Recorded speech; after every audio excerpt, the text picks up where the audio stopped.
My name's Di Parkin. I'm the secretary of the Bristol Radical History Group. Strange noises from the blind. In introducing Sheila, who is the author of many important works, I reminded that if you said socialist, feminist, historian, then the next words that are likely to come out of your mouth would be Sheila Rowbotham, which is synonymous with socialist, feminist, historian. I was going to say that, but then the other day, literally the day before yesterday, I was on a train station where they were selling books. You know how they have books for sale in the waiting rooms, which are usually by Catherine Cookson or something like that. And suddenly I saw A New World for Women by Sheila Rowbotham, published in 1977. So that's about Stella Brown, the socialist feminist. But she's not going to. Who went to speak to the South Wales miners and the miners' wives on birth control? So she's not going to speak about her today. So I was like, it's amazing. So you've presumably still got a copy of this? Yes. Yes, I'll keep it. But she's going to speak from her latest book, which is called The Rebel Crossing, about people migrating to America. And she's going to speak about 3 people who became anarchists somehow in the mid-Atlantic during their crossing in the 1880s and 1890s. Yes, it's 3 migrants who went from Britain to the United States. They all start off really their politics in the socialist movement and became anarchists when they went to America. And I learned about their lives through doing my latest book, Rebel Crossings. Miriam Daniel, who is mentioned by several people who write on the history of Bristol, like Mike Richardson and Ellen Marlos and June Hannon. And William Bailie, who is just mentioned in passing on some histories of American anarchism, and Archibald Simpson, who's also mentioned in passing in histories of American anarchism. They were all in their 20s in the 1880s and 90s, which we've been hearing about in relation to Wales. And this is the period of this great resurgence of hope in the possibility of the transformation of capitalism. And they're all affected by that hope. Miriam Daniel was born Miriam Wheeler in 1861. And her father was a prosperous grocer in Clifton, which is really booming and developing. He was active in the Congregational Church, and the building is still on Oakfield Road. She married Edward Tuckett Daniel, a solicitor who was in the radical wing of the Liberal Party, when she was 19, and he's quite a few years older than her. And it's sort of fixed by her father. In 1888, she joined the Bristol Women's Liberal Association, which was included a lot of radical liberal women, going back to opposition to slavery, supporting women's trade unions, and home rule for Ireland. And she meets there Helena Born, a woman who she forms a really close friendship with. And these 2 young women are sort of walking and talking about books. They talk about William Morris and Walt Whitman, Thoreau, Edward Carpenter, Blake, Ibsen, and they're really questioning their position as women, but also wider questions about capitalist society. And they take on the idea that the change that's needed is not just economic or material, but changes in human relations. And they're searching for also new forms of spirituality, because many people who became radical were questioning religion. But they still have a feeling, a desire for something beyond the material. In 1889, on a visit to Edinburgh, Miriam met a young, enthusiastic a man called Robert Allen Nichol. He also came from a shopkeeping background. His family came from Dunfermline, and he did well at school, and he became a medical student, and then switched to literature at Edinburgh University, and was influenced by people who are interested in Edinburgh history will know about Patrick Geddes. He was very influenced by Patrick Geddes. Miriam comes back with him to Bristol and plonks him down in the family home. They plan to write an exposure of conditions at Fry's chocolate factory, and you can imagine that the relations with her husband were not great, but this is the final straw. There's a great big row with her husband because her husband deals with the Fry's family, who are prominent liberals in Bristol, and he wants to suppress the pamphlet. In the course of the row, Miriam marches out of the house with Robert, who's about 8 years younger than her. This is, a mind-boggling event in somewhere like Bristol in 1889. And she's helped by the Bristol Socialist Society. She's already had contact with the Bristol Socialists. And they help her to go and live in Louisa Street in St Philip's. The street's still there. It's a cobbled street, a little street, but it's the house isn't there any longer. Helena Born comes along to act as a kind of cover for this highly irregular, to Miriam, who's married to somebody else, living with Robert, and Helena comes to cover, so it looks like it's two women with a male lodger, I think. But she is somebody who gets swept into the socialist movement and also into the militant new unionism, which comes up in a great wave, hitting Bristol in the autumn of 1889. She and Helena Born and Robert Allen Nichol become really important figures in this movement around the new unionism. And Miriam is particularly charismatic as an organiser. The stuff in Rebel Crossings, and Mike and other people have written about this, so I can't go tell you about this because I'm moving on to the later time when she turns towards anarchism. She does, however, it's interesting, she raises the question of equal pay in Bristol early in 1890 in the course of trying to organise tailoresses. And Robert, who becomes the secretary of one of the new unions, gas workers, takes it onto the programme of the gas workers with the support of Eleanor Marx in May 1890.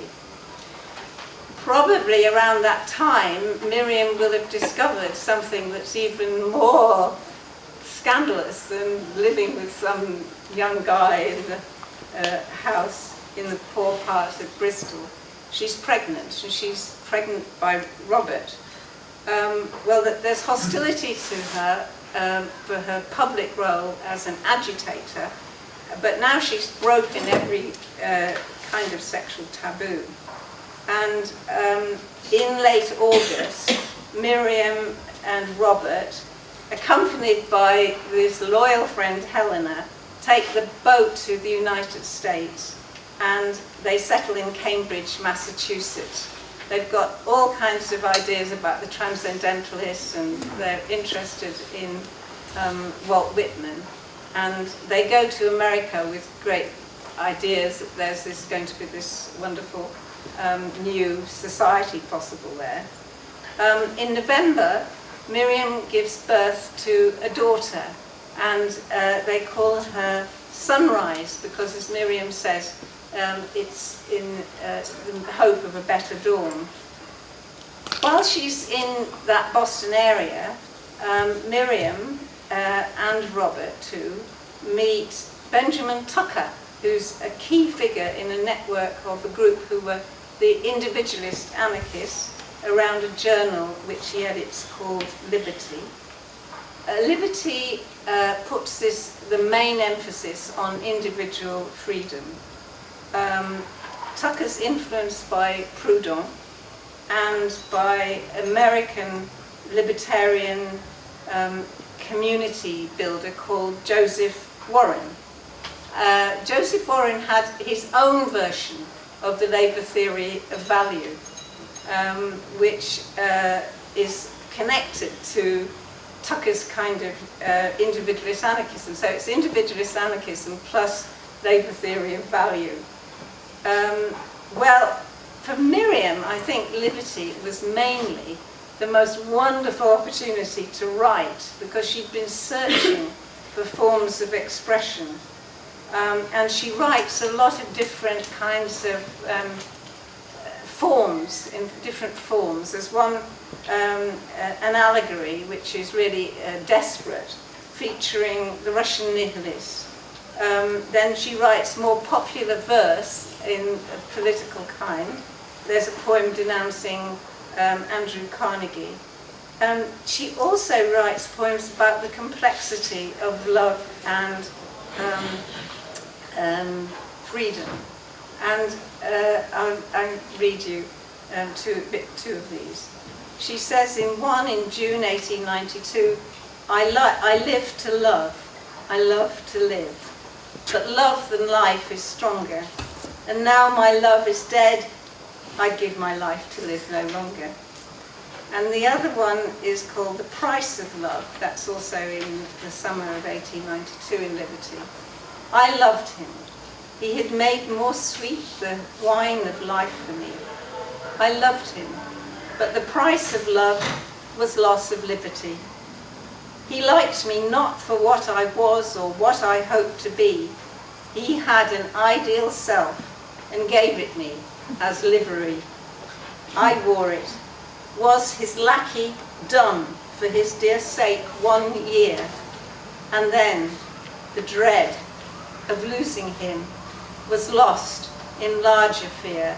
You love me not, I am the peg on which you would suspend yourself, a glass to mirror you, an adjunct, not an end. He smiled, remote, amused, as one upon Olympus set and answered, why think silly thoughts? Kiss me and then forget. To him, one day I said, anew, let's fashion marriage. He regarded me as mad. The price of love was liberty.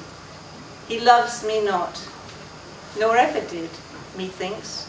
Nor can I cry, since I belong no more to him, but have my liberty.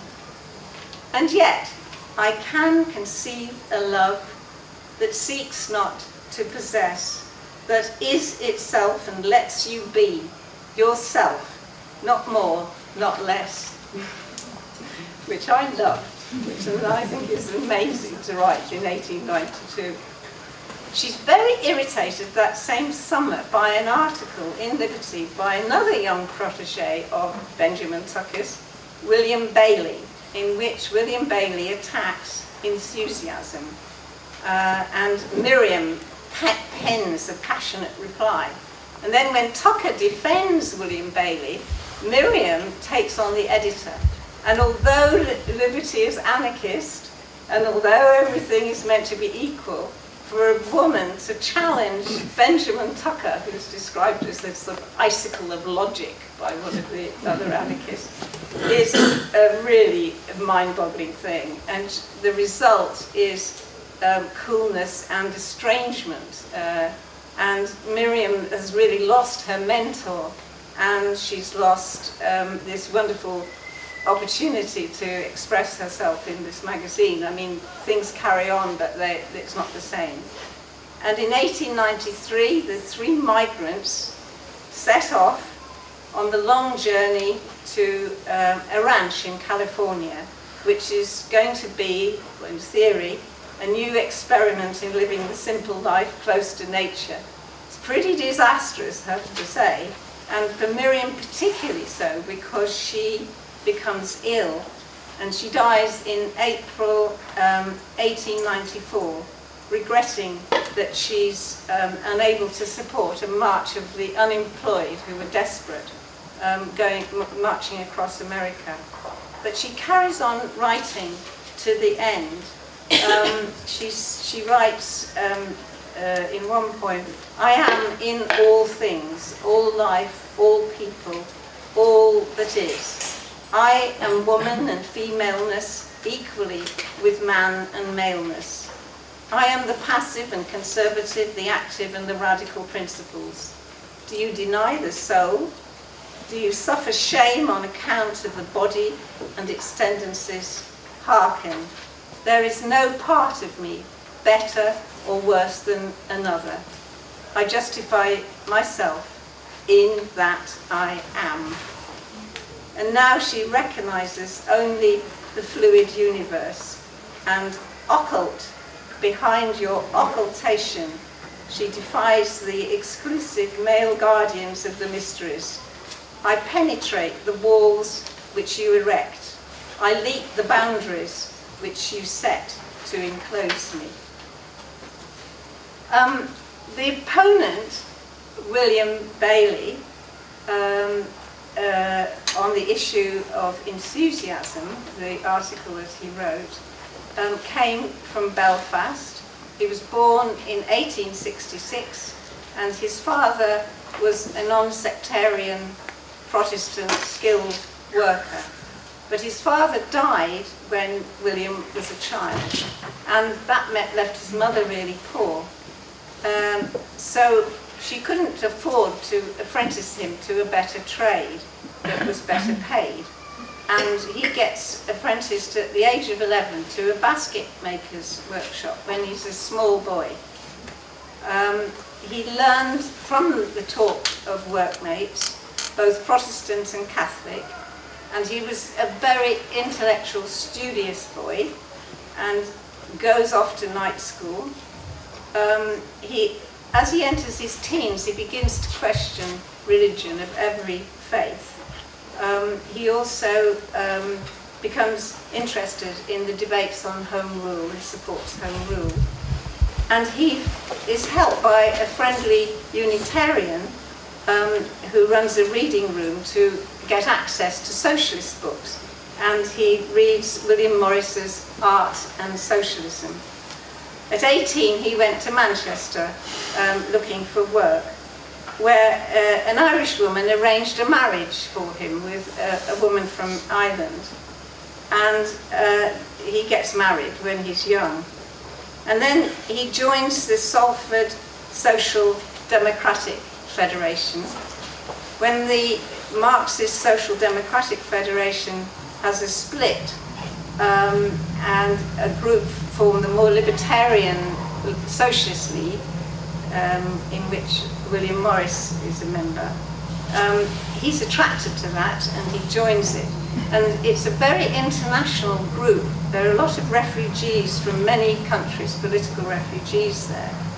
And there's a lovely description by somebody later of a particular corps who were really intensely reading Marx and going off to challenge the liberal economists who came to speak to the Ancoats social settlement. There's also one of the working class members who'd gone to America for work. There's quite a lot of toing and froing of British workers. It's not right to think that they're all in one place, just in Britain. They go off to lots of places, to France and to America, working their passage and trying to get work. And when he was in America, he witnessed the execution of the Chicago anarchists who'd been involved in Haymarket. They were accused of setting off a bomb that goes off there. And the story of the execution of the Chicago anarchists makes a very, very deep impression on William. He speaks in all weathers in the open air, and those open air meetings in Manchester become the basis for a free speech a movement that goes on of the right to speak in the open long after he's left Manchester. He also organised a socialist club within the Socialist League.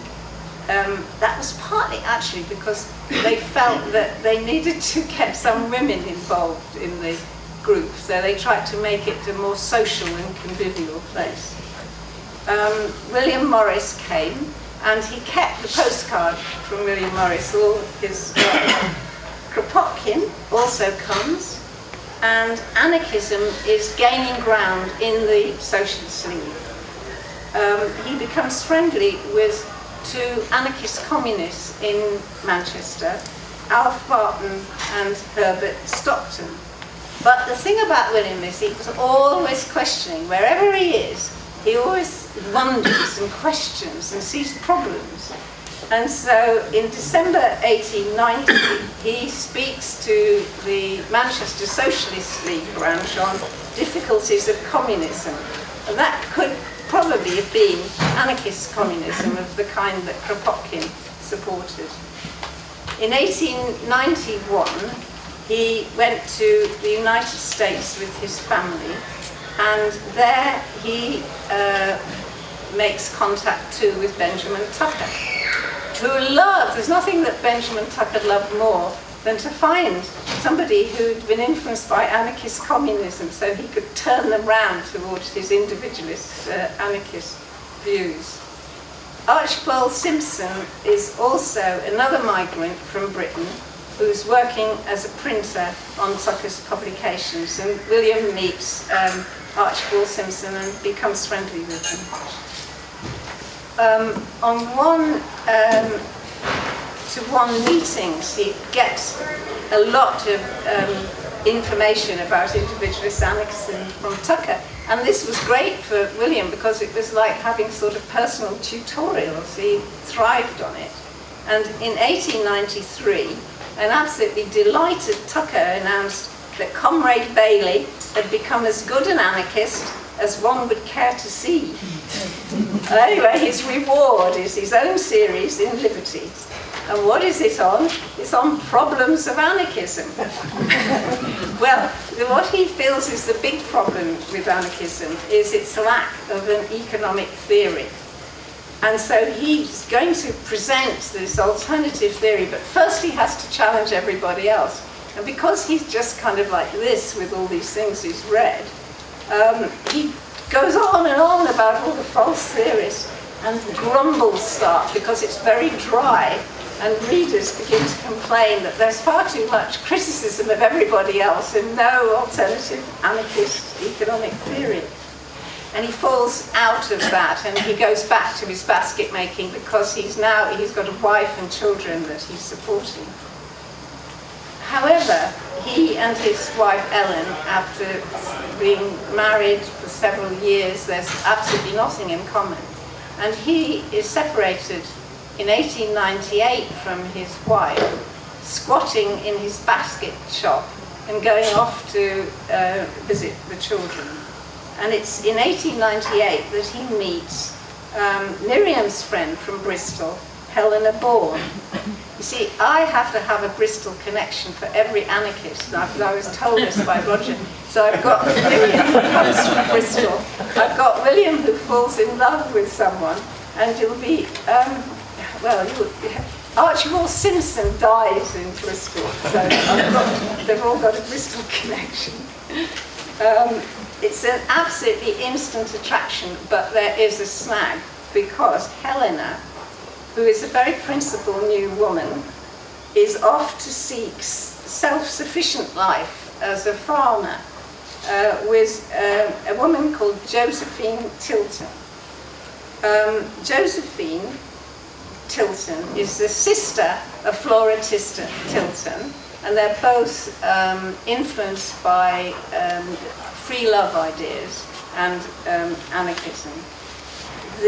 Flora lives in a free union with Archibald Simpson. Well, off Helena goes, having just met William Bailie, to this faraway place, a place called Epsom, which I haven't been to, but it's up north, far away from Boston. And they're separated, which was very bad for the lovers, but very good for historians, because it means that Helena Born's love letters survived, and so there's a source of inner feeling, because with people who like this who are not very well known, you usually get their external activity, but not their inner feelings. And in October, she finally comes back with lots of produce from the shop, and they decide they're going to set up a pure food restaurant. And so they set about doing this, although there's a bit of a problem about the menu, because Helena is vegetarian and William likes steaks and meat pies. They do run this pure food restaurant, which is incredibly hard work, and I'm frightened, fear to say, at economic failure. But in the course of this 1898, when they're doing that, they're both also involved in the Walt Whitman Fellowship, and they also participate in a new grouping called the Comradeship of Free Socialism, which I haven't got time to tell you about, but just to say that it includes Archibald Simpson. It also includes a young American friend of Helena Born's called Helen Tufts. Now, again, very lucky for us and historians, she kept a journal from the age of 12, and in the journal she records her responses to Mr. Simpson's talk on the idea of individualism. She says, he packed his lecture with quotes from Josiah Warren and observations that poor old Helen found completely incomprehensible, such as, disintegration is the secret of progress. And Helena Born, who sort of read her Hegel and things, could sort of intervene, but Helen Tufts is completely lost, and she complains in exasperation. Some of us wanted to ask for explanations but couldn't get a word in edgewise. For Mr. Simpson was always so sure he knew what we wanted to ask that he would start on an explanation before words were out of our mouths. Ever heard anyone like that? Oh no. Archibald Simpson had been in the Socialist Labour Party, and that could have... The Socialist Labour Party in America was a somewhat dogmatic structure. He had also been in Chicago at the time of the bomb in 1886, and he was very close to Albert and Lucy Parsons, and he cared for Lucy Parsons when Albert Parsons was executed. He met Flora and Josephine Tilton. They both had campaigned for birth control already in the 1870s, and Josephine had been arrested. Their sister, Angela Tilton, married a man called Ezra Hayward, who was the radical editor of a journal called The Word, which was committed to labour reform and also carried articles on free love. And Angela believed that you shouldn't talk in elaborate sort of ways. She believed in very direct language, for which it meant that Ezra, I think, went to prison about twice because they could sort of get away with very flowery language about sex.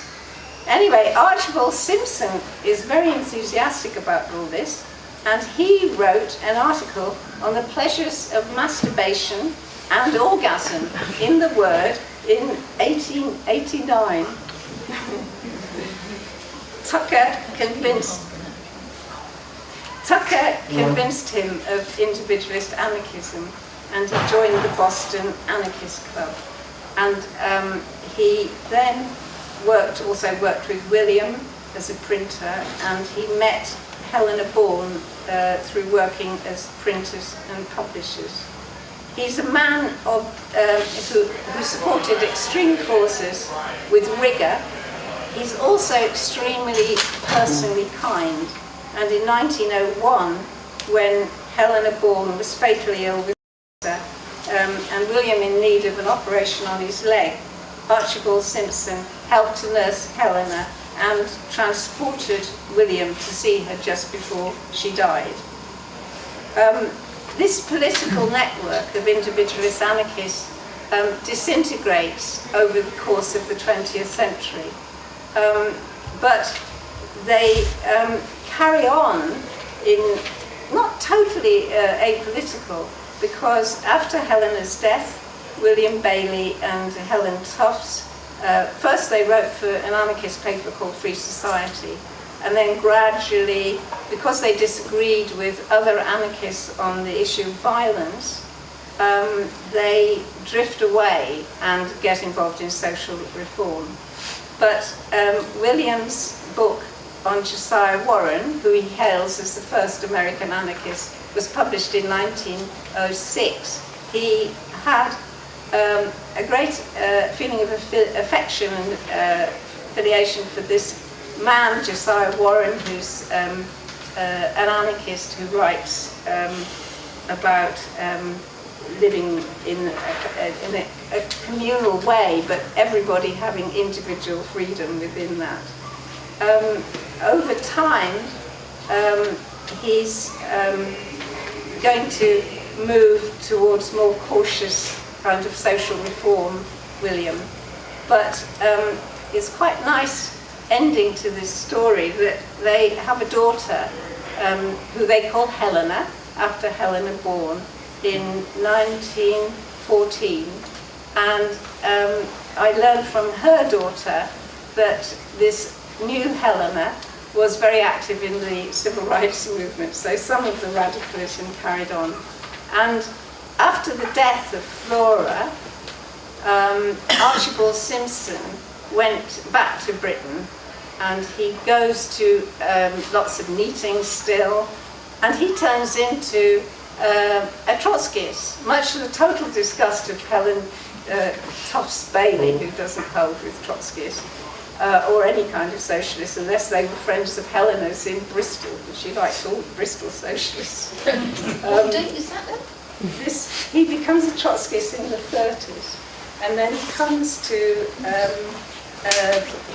Bristol in the war, in the Blitz, and he dies in either the December 44 or January 45.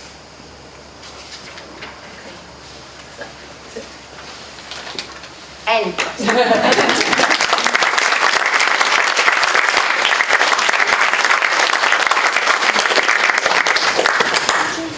Thank you so much. That was fascinating. Some Williams things on Josiah Warren. Questions, points of discussion.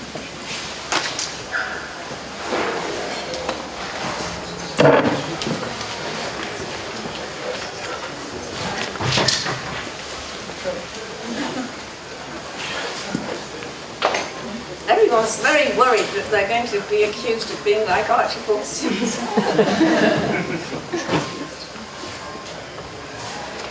Well, I think I'll say something. One of the things it's fascinating about this picture, it is like a story. It's almost like a fiction story in such kind of thread. Is that if you don't know the people or don't know the period, it's difficult to ask a question about it, because you can't kind of hook a question onto it.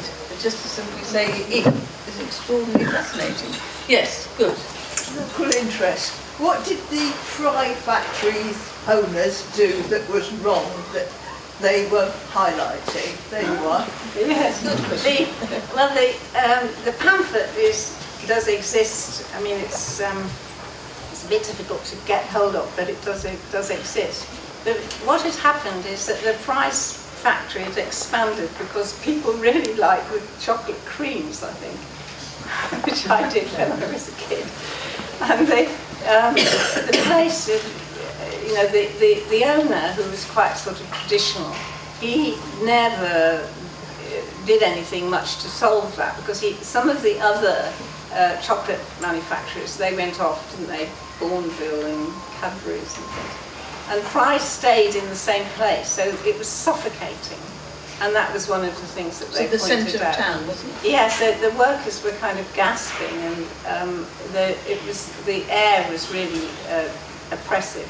They were also lifting really heavy weights, they say in the pamphlet, they say that. Of course there's a difference in wages, and there'd been, in general, I mean, it was not by any means the worst of factories. You know, there were worse conditions. But the thing was that the conditions coming at it as middle-class people who hadn't been in factories, I think they were really horrified when they started to detail people were carrying these, I can't remember the amount of loads, but the amount of loads that they were carrying, and the suffocating atmosphere in the factory. So he rewarded people in a rather really old-fashioned sort of paternalistic way for sort of, you know, when the women got married, I think they got a Mrs. Beaton's cookery book or something like this.